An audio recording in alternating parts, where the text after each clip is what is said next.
baby. The best 3 colors that ever graced this greenless earth. That and magenta. Love me some magenta. We got more spirit than even Cayth can produce. We control the board so much that Gnostro is in the corner scrying about it. No one can copy us as good as we can because we are the best. Just try and step up to our non-creature chaos. No one can compete. Life gain? Beat. Cards? Beat. Land destruction? We don't talk about that. So if you think you got the energy to keep up with the cool crowd, then let's get started with the famous fabricating artificer of the ages, the genius of the one, red, white, and blue, Cayth, famed mechanist. Cayth, famed mechanist. For 1 blue, red, white, you get a 3/3 legendary creature, Dwarf Artificer, with Fabricate 1, meaning when this creature enters the battlefield, put a +1/+1 counter on it, or create a 1/1 servo artifact creature token. Other non-token creatures you control have Fabricate 1. You can then pay 2 and tap to choose one, either Populate or Proliferate. The Energy Commander precon from Modern Horizons 3 came with 2 pretty nice commanders. One would usually be better as the lead singer, and the other one usually needs to be offed. The real question is, which one's which? Which one of you is the real one? He's my brother. We are twins. We're not clones. Which of you is my husband? Put it down. Would you love me if I was a worm? A worm? No. No.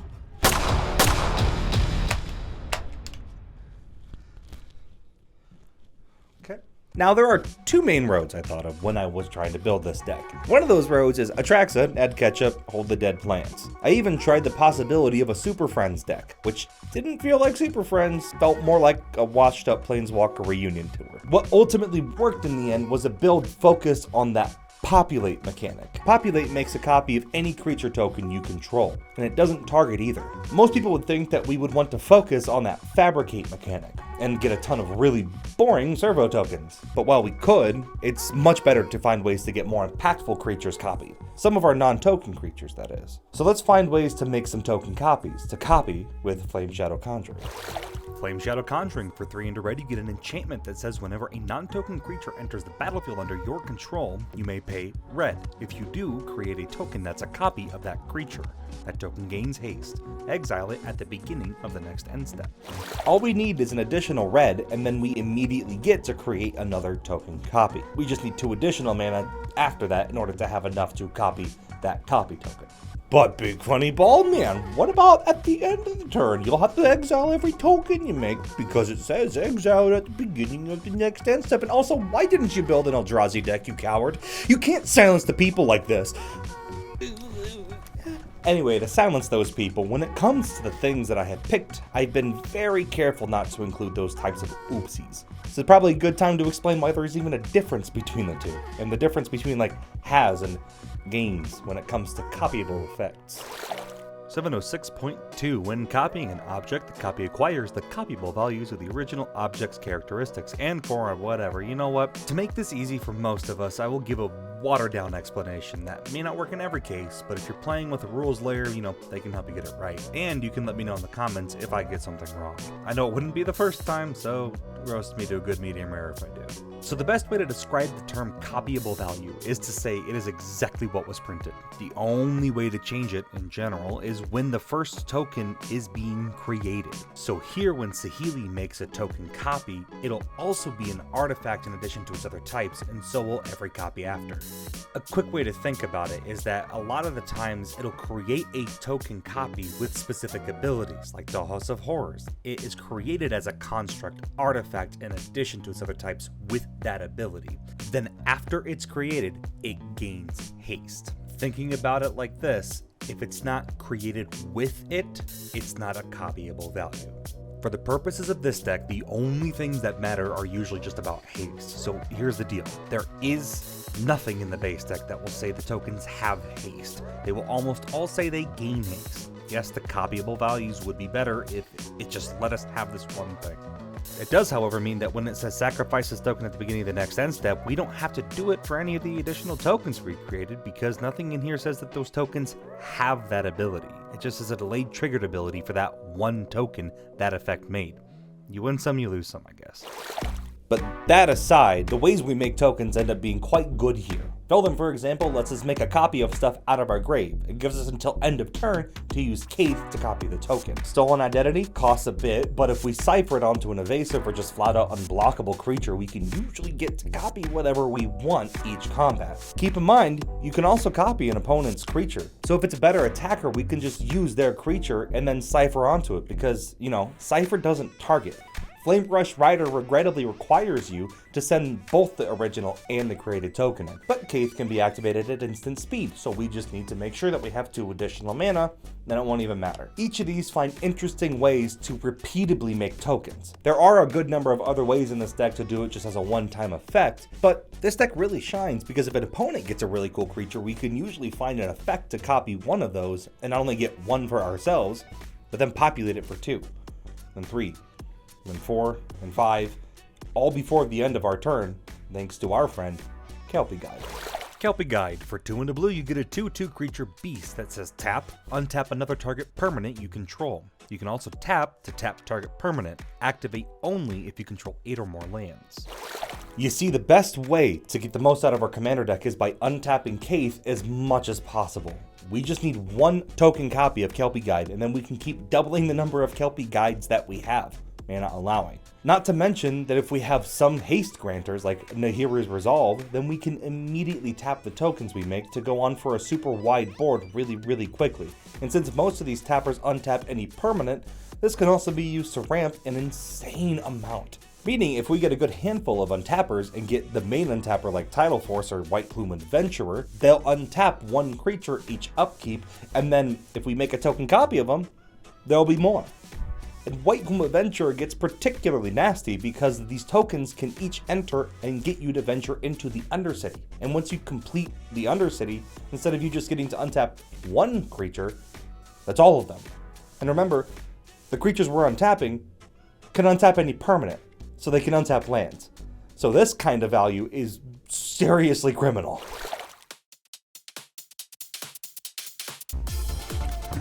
They can't catch me. I'm too fast for some reason.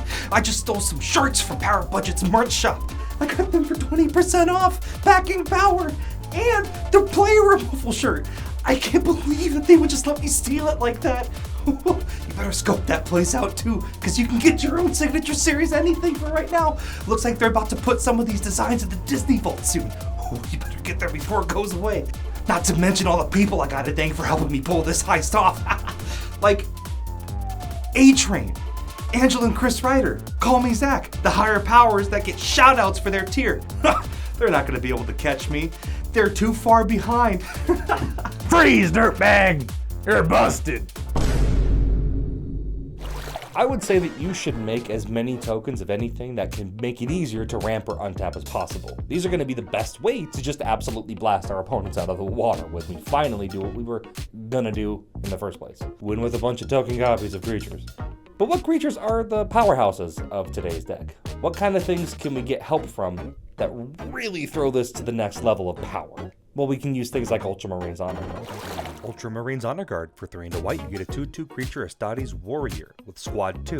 As an additional cost to cast this spell, you may pay 2 any number of times. When this creature enters the battlefield, create that many tokens that are copies of it. Other creatures you control get +1/+1. The multi-kicker cost going by the name of Squad today is the best thing that we can have. It gives us a token copy right away, and it doesn't go away. So we got time. The +1/+1 buff to each other creature then turns into +2/+2, and then with all of our other untappers, it can get copied many more times. Mindrack Liege is just perfect for any red and blue creatures. And if we manage to get a token copy of it, they'll give all their new red and blue friends +2/+2 every time they come out. Not to mention the ability to put a red or blue creature out onto the field for 4 of any combination of red or blue mana. And instant speed. Not as good as our Mercfiend Liege, which I'll find a place for you soon, buddy. I swear, but this ain't it. I love you, buddy. I'll get you in soon. Captain of the Watch, for 6 mana, gets us 4 squares with a total power of 9, and each time we copy them, we continue to get those 4 squares and sequentially increase that power to just busted levels. Then, to add the real funny Phyrexian icing onto the cake of death, we're gonna throw down a Brutaclad. Brutaclad Telcor Engineer. For 4 blue-red, you get a 4/4 legendary artifact creature Phyrexian Artificer that says creature tokens you control have haste. At the beginning of combat on your turn, create a 2/1 blue Phyrexian Mirror artifact creature token. Then you may choose a token you control. If you do, each token you control becomes a copy of that token. All of our tokens now permanently become a copy of our favorite token. Keep in mind, this doesn't reverse. You make a 2/1 mirror token, but that usually becomes one of the hive mind. This is a powerful and brutal ability to help us get to the end of the game, but that's exactly what you should save it for, the end of the game. That way it makes use for all the core cartographers you decided to make way earlier. But unfortunately, it'll also get rid of all the clever conjurers you have. It's very decisive, but brutal. Clad. Perfect for this deck. Hey Spencer, it's a good joke. I'm stealing it. Then, for the final hurrah, we get Same-Eyed Elder. This gifted granny picks something that we control and then gives all of our creatures protection from those colors until end of turn. And the one thing you'd want to know, the way we're making token copies of each of these creatures, those copies have the same mana value as well. So if we copy a Sliver Queen, we have a 5 mana value, 5 color permanent. And then if we copy someone's commander, we get a grandma giving our board protection from that opponent's entire color identity. This does mean that we get an unblockable and frankly untouchable board for a good game-ending combat. Not to mention, our commander is in fact 3 colors, so that is 3/5 of the color pie anyway. And another note, remember, populate doesn't target, so you can still copy your tokens after you give them protection from your commander's color identity. Frankly, I had a very difficult time picking out the upgrades for this deck. It does everything I pretty much want it to. It's already pretty super. But those in the considering pile are just as follows. Kiki Jiki Mirror Breaker. It can make a token copy of any non-legendary creature you control. And those copies have haste. They're created with it. So anything made after that won't be sacrificed, but will have haste baked into the token. Sutra Priest is a quick way to end the game by just sitting back and relaxing. Each of the new copies gets you a bunch more life every single time, and then your opponents just can't play creatures without losing, 5, 6, 7 Light Chief time. So yeah, really good stuff. Helm of the Host, absolutely one of the best ways to get token copies of any creature. But the best part is that it can make a token copy of our commander and allow us to make much better use of that other ability that she has. Fabricate triggers separately, and it means if we have 5 copies, we can have a non-token creature enter with any mix of 6 counters and or creatures. You can have Dockside Extortionist.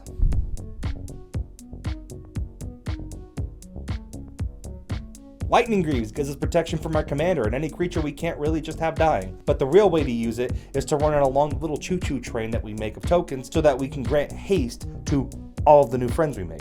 Just only leave it on Cayth that there is no way to untap her during other people's turns. Because even though, populate doesn't target so it gets around Shroud, untapping target permanent definitely needs a target. So if you leave it on Cayth, sure they can't target to kill her, but you can't target to untap her. Agent of Treachery. It'll get rid of friendships, sure, but if we make 2 token copies of it, we'll then take 3 of the coolest things on the board and draw 9 cards at our end step. It's really hard to argue with that value, but don't get surprised when you get mauled by those who were once your friends.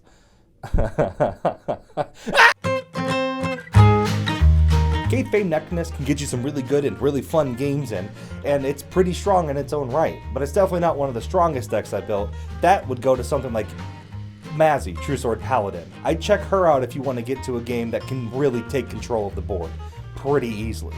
Get that Aura Aristocrats thing going. The Aristocrats